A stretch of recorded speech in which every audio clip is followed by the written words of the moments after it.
Peace, y'all. What up? This is Frank the Butcher. I'm here in Las Vegas at the Reebok booth, catching up with Shaq and Swizz Beats during their big announcement for Reebok. Stay tuned. To let everybody understand that Reebok is back. As we can see, our booth is flowing out into the hallway right now. And with the releases of the T-Raws, the Kemps, the AIs, you know, staying consistent, staying true to the market, giving the people what they want, and now actually competing, I think it's a blessing, and I commend everybody in here for sticking with us through the long haul as well. Everybody welcome Shaq back to Reebok. 20-something years. 20-something years since your first shoe with Reebok.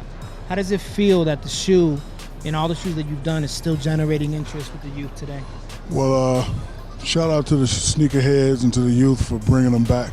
You know, when I designed the shoes back in the day, I always tried to be a little bit futuristic. And as you see, we're Shaq to the future right now.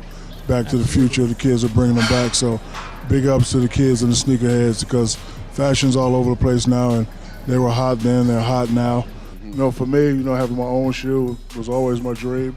So I said, I ain't gonna let you down. So, you know, we went on this big, huge marketing campaign, and I directed and made up and shot all the commercials, and wow, it was a huge success. Obviously, you have been the one pushing the brand forward in terms of connecting with the youth, bringing back styles that people want to see, models that haven't been retro.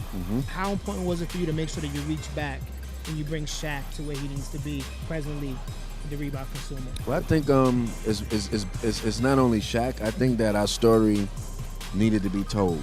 I think we needed to infuse some heritage back into the culture so people know why they was buying into the Reebok brand, or why they should consider buying into the Reebok brand.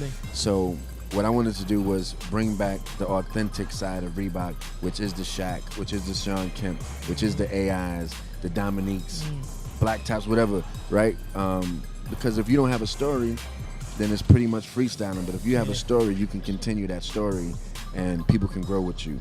Tell everybody what was the general response on the Shaq Gnosis. Well, I've always been unorthodox. I've always liked to do stuff different. When I brought that shoe to the big time people upstairs, at first they really didn't like it, and they thought it wouldn't sell. But you know, I was having such a good year, and all the retailers liked it, and you know, it was just selling off the shelves, and they really liked the name. They was like, "Well, how'd you come up with the name?" I was like, "Because if you look at that shit long enough, you're gonna get hypnotized. Let me show you."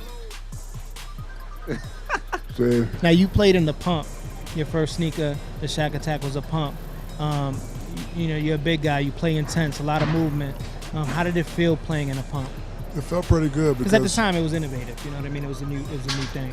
It was innovative. You know, Reebok was all about, and still is all about, technology. So what it did, it just gave you that extra cushion and gave you that extra support. So I already had a lot of tape, had a lot of socks, but when I pumped it up like 10 to 20 times, it just, you know, just felt like a soft cast in there. So how do you think the youth is going to respond to Shaq being visible again for Reebok?